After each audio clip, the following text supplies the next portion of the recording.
3,5 juta. Cuma 3,5 juta. 3,5.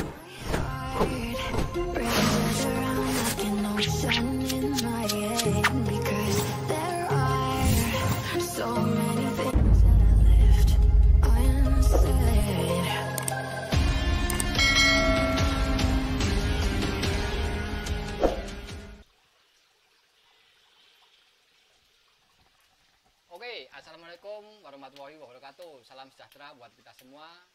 Jumpa lagi di konten ikan. Nah, di kesempatan kali ini konten ikan akan coba mereview kolam rumahan yang mini budget. Mungkin buat kalian para penghobi baru atau para co-lover semua yang ada di sana yang mau bikin kolam mini budget, bisa simak videonya.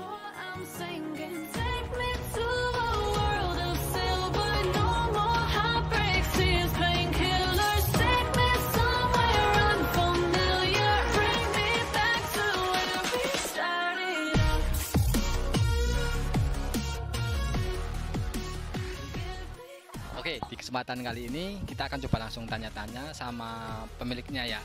Seperti apa kolamnya, seperti apa bentuk dan isinya, atau yang paling penting berapa sih biayanya.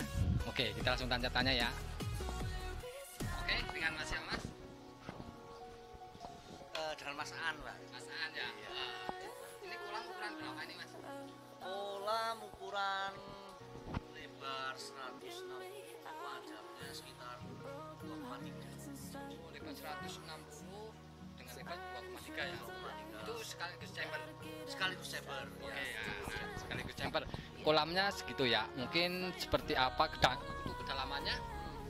Kalau untuk kedalamannya sendiri ini kalau saya nilai, saya amati ini kurang pas ya kalau untuk koi, karena kedalaman total dari bawah sampai atas itu hanya 60 cm.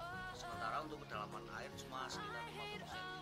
Oh, untuk kedalamannya cuma 50 cm untuk airnya ya. Oke ya, sahabat sekalian. Mungkin buat kalian yang pengen bikin koi bisa diperhatikan lah ibaratnya untuk kedalamannya. Soalnya mungkin untuk kedalaman, jika kedalaman kolam 50 cm itu pertumbuhan ikan mungkin kurang maksimal ya. Tapi kita tanya coba kenapa, alasannya mungkin ada alasan tersendiri ya buat pemilik kenapa dibikin kolam cuma 50 cm. Nah, ini kenapa Mas dibikin kolam cuma 50 cm Ya.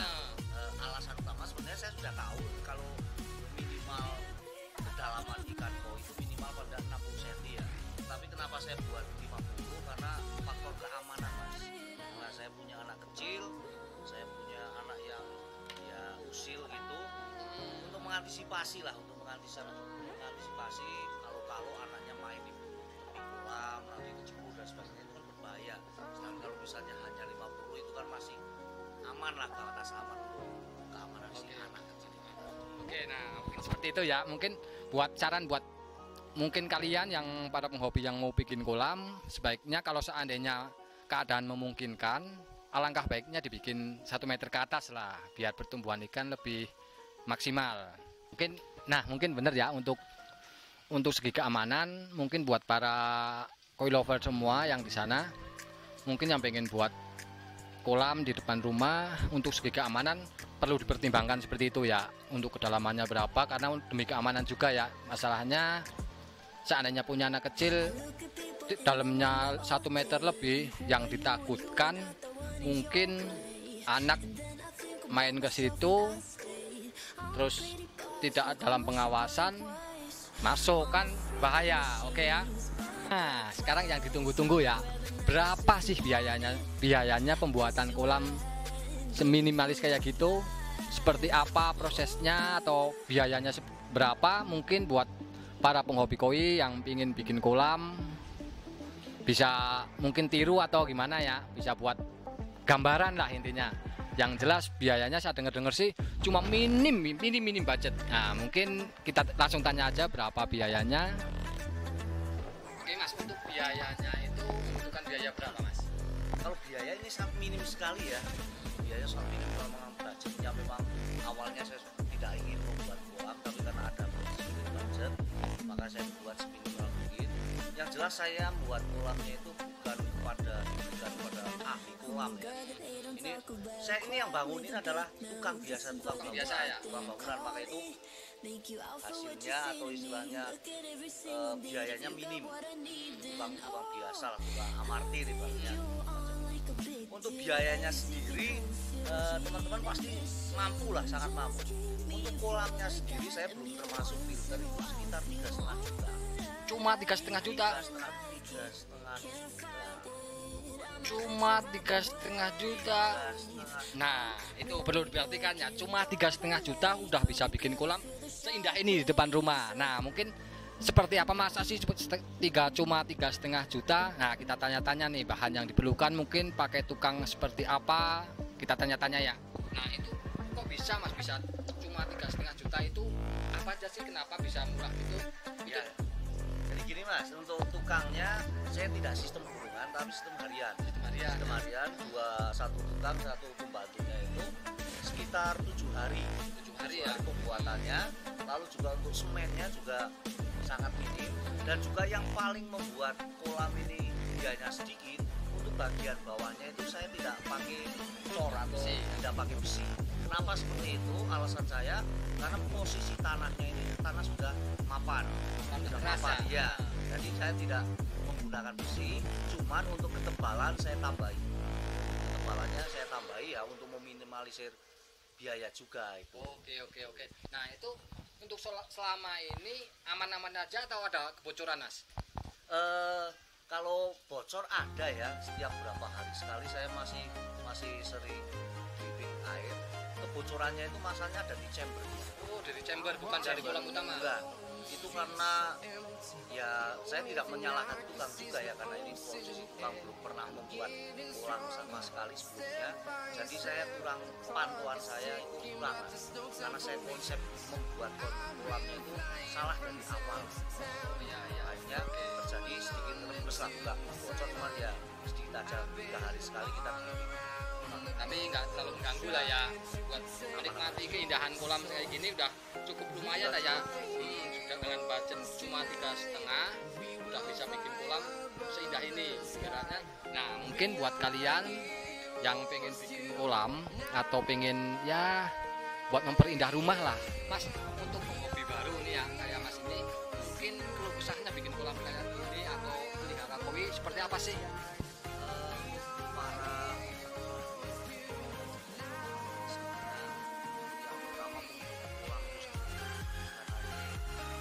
Saya itu masih kurang sempurna lah, ya. Terutama untuk kolamnya sendiri bisa dilihat itu ada pojok-pojok itu bentuknya itu siku.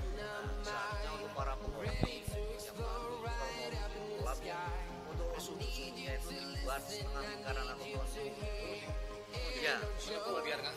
Kenapa itu Mas alasannya? Alasan yang pertama itu untuk meminimalisir kebocoran, itu yang pertama. Kemudian yang kedua untuk gerakan jadi lebih luasa. Ibaratnya kalau misalnya menurun kan bisa langsung dengan sendirinya belok, tapi kalau sudutnya siku itu akan menyulitkan kan dalam bergerak.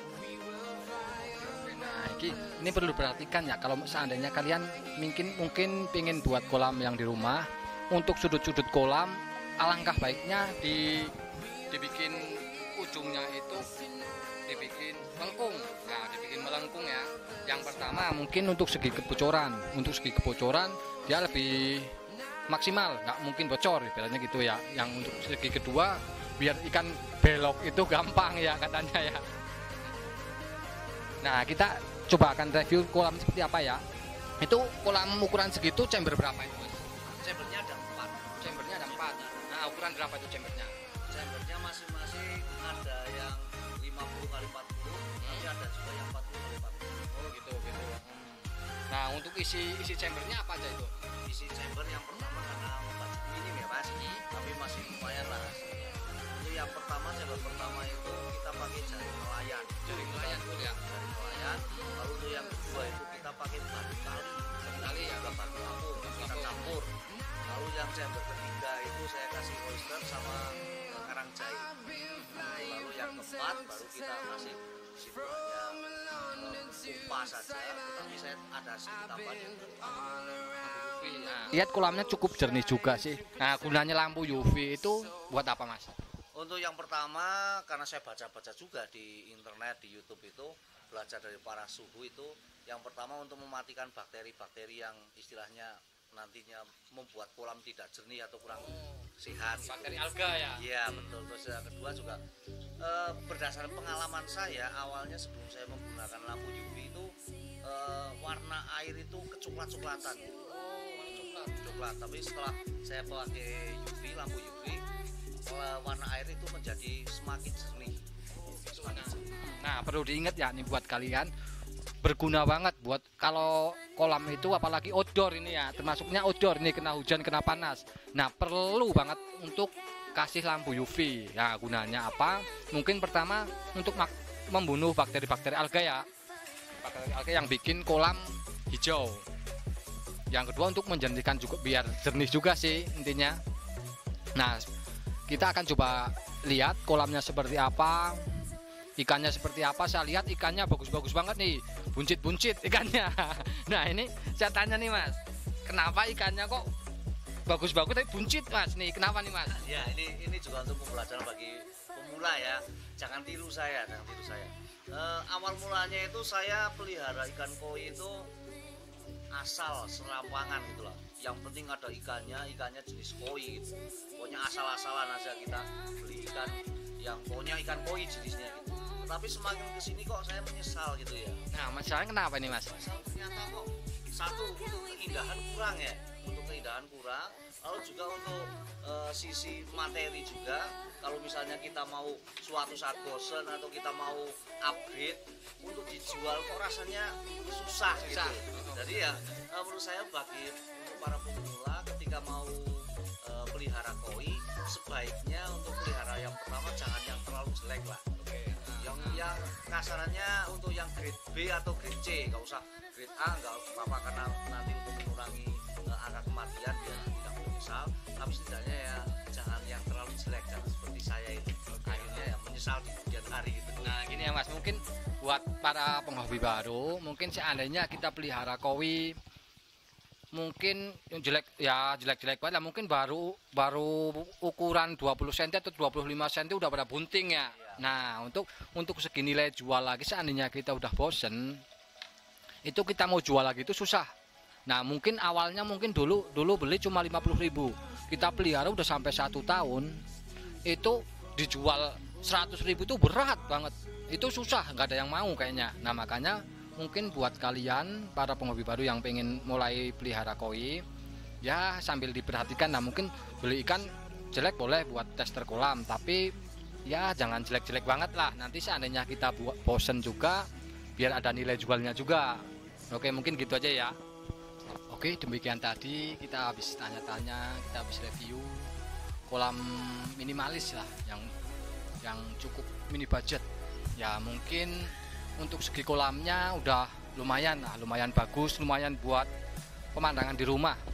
Tapi untuk segi kayak SNI lah ibaratnya, untuk segi standarnya menurut saya mungkin kurang maksimal, karena ya mungkin berhubungan dengan budget juga ya, mungkin budget minim, terus untuk kedalamannya juga cuma 50 cm, mungkin kurang maksimal. Tapi ya udah lumayan buat para penghobi koi, para pemula, buat hiburan di rumah. Nah, mungkin cukup sekian aja. Nanti next video kita akan coba review seperti apa sih pembuatannya, atau seperti apa bahan-bahan yang diperlukan. Kita akan coba review. Oke, buat kalian yang baru menemukan channel ini, jangan lupa di like, komen, dan subscribe. Oke, terima kasih.